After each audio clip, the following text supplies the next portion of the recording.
নমস্কার, big news 24/7 এ আপনাদের সকলকে স্বাগত। আপনাদের সাথে রয়েছি আমি কায়ান। নজর রাখবো এই মুহূর্তের একটি বিশেষ খবরে।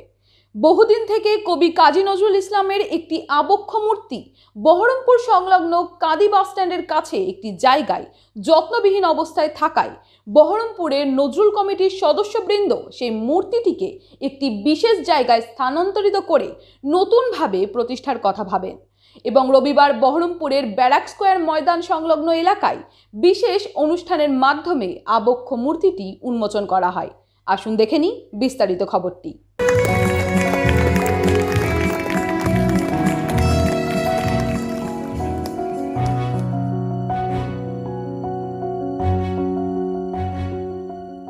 কবি কাজী নজরুল ইসলামের আবক্ষ মূর্তি উন্মোচন অনুষ্ঠানটি আয়োজন করেছেন বহরমপুর নজরুল কমিটির সদস্যবৃন্দরা।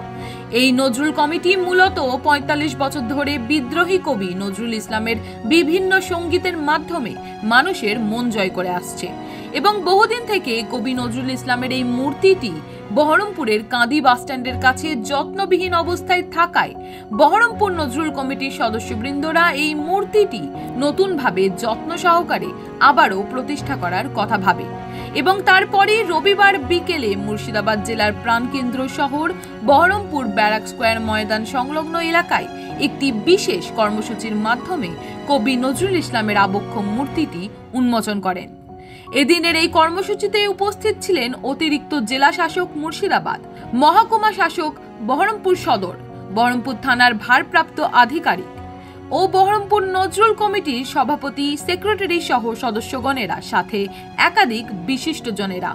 কবি নজরুল ইসলামের আবক্ষ মূর্তিটি নতুনভাবে প্রতিষ্ঠা করা হলে তার রক্ষণাবেক্ষণের আশ্বাস দেওয়া হয় পৌরসভা থেকে।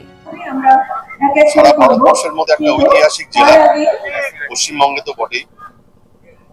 এই মুর্শিদাবাদের মধ্যে আমরা বর্তমানে যেখানে রয়েছি ব্যারাক স্কোয়ার ময়দানের ঠিক সামনে, এই জায়গাটাও একটা ঐতিহাসিক স্থল। আজকে আপনারা জানেন যে এই ব্যারাক স্কোয়ার ময়দানের চারিদিকে বিভিন্ন স্মৃতিসৌধ, পুরনো দিনের কামান, প্রচুর মনীষীর এখানে আবক্ষ মূর্তি চারিদিকে ছড়িয়ে রয়েছে। এইরকম একটা গুরুত্বপূর্ণ স্থানে আমাদের প্রাণের কবি, আমাদের হৃদয়ের কবি রবীন্দ্রনাথ ঠাকুরের সঙ্গে যার নাম একই বন্ধনীতে উচ্চারিত হয়, সেই মহান কবি কাজী নজরুল ইসলামের আবক্ষ মূর্তি এখানে প্রতিষ্ঠিত হলো।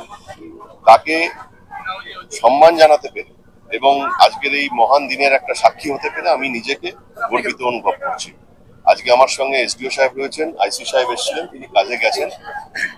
বহরমপুরবাসী, মুর্শিদাবাদবাসীর সমস্ত সংস্কৃতি মনা মানুষ আজকে এসেছেন, সাংবাদিক বন্ধুরা এসেছেন। সবাইকে আমি আজকের এই উৎসব অনুষ্ঠানের আজকের দিনের অংশীদার হিসেবে তাদেরকে এখানে থাকার জন্য ধন্যবাদ জ্ঞাপন করছি। বিভিন্ন মানুষ এসেছেন, তারা দেখছেন এবং এখানে মূলত নজরুল কমিটি যারা রয়েছে, নজরুল কমিটির পৌরোহিত্যে এই অনুষ্ঠানটা হচ্ছে, তারা সবাইকে আমন্ত্রণ জানিয়েছেন, সবাই এসেছেন। হ্যাঁ, পরিচর্যা নিয়ে যেটা বিষয়, যে মনীষীদের আমরা সম্মান করি, তাদের লেখা পড়ি, তাদেরকে আমরা পরবর্তী প্রজন্মের কাছে তুলে ধরি এবং সেটা কিন্তু কখনোই তার মূর্তিকে আজকের দিনে আমরা সম্মান জানাবো, আজকের দিনে আমরা খুব হঠাৎ করে তাকে উদ্বোধন করবো এবং সারা বছর সেটা অবহেলায় পড়ে থাকবে, বিষয়টা এমন নয়। যার জন্য আপনারা দেখবেন যে এই মূর্তিটা আমরা যেখানে স্থানান্তরিত করেছি, আপনি যেটা বললেন কাঁদি বাস স্ট্যান্ড থেকে, এখানে তার মাথার উপর একটা শেড দেওয়া হয়েছে এবং অন্যান্য যে সমস্ত আনুষঙ্গিক পরিচর্যা, মেনটেনেন্স, সেগুলো কিন্তু ধারাবাহিকভাবে সারা বছর করা হবে, যাতে আমরা প্রকৃতপক্ষে কাজী নজরুলকে সম্মান জানাতে পারি। তাকে ব্যক্তি হিসাবে, তার মূর্তি, তার লেখা সমস্ত স্তরেই যেন আমরা যেরকম সম্মান জানাই, আজকের যে এই মূর্তি তাকেও আমরা সম্মান জানাবো। এর জন্য ধারাবাহিকভাবে আমাদের কিছু প্রক্রিয়া রয়েছে, সেগুলো আমরা এই মূর্তিটি মেনটেনেন্স করার জন্য করব। হ্যাঁ, মূলত আমাদের এখানে নজরুল কমিটি আছে, তো সেটা প্রায় এর বয়স হচ্ছে ৪৫ বছর এবং নজরুল কালচার, নজরুল নিয়ে আলোচনা, নজরুলের গান বাজনা, এটা সে প্রতিবারই হয় এবং ওনাকে শ্রদ্ধা জানানো হয়। মূলত এই মূর্তিটা ছিল কান্দি বাস স্ট্যান্ডে, একটা অবহেলা পড়েছিল, সেটাকে এই নজরুল কমিটি এটা নজরে আসে বা নজরুল কমিটি থেকে মূর্তিটা এখানে আনা হয়েছে এবং এই মূর্তিটা স্থানান্তর করার পরে যে আজকে শুভ উন্মোচন করা হলো, সেটা জন্য টোটাল বিষয়টাই বহরমপুর নজরুল কমিটি তত্ত্বাবধান করেছেন বা এটা উদ্যোগে বা এতে পরিচালনা হয়েছে। এখন এই বিষয়টা পরবর্তী ক্ষেত্রে যেগুলো আমাদের হবে, যে মূর্তি রক্ষণাবেক্ষণ, যেটা আমাদের এসডি সাহেব বলছিলেন, যে মূর্তির রক্ষণাবেক্ষণের বিষয় থাকে, তারপরে ওইটাকে পরিষ্কার পরিচ্ছন্ন রাখা বা এটা তদারকি করা, সেটা ওনারা কথা দিয়েছেন যে আমরা এটা সরকারিভাবে বা বিভিন্ন জায়গায় বিভিন্ন মনুষ্যদের মূর্তি যেগুলো রক্ষণাবেক্ষণ হয় অযত্নে পড়ে থাকে, হ্যাঁ, সেইটা যেন না হয় সেটা আমরা দাবি করেছি।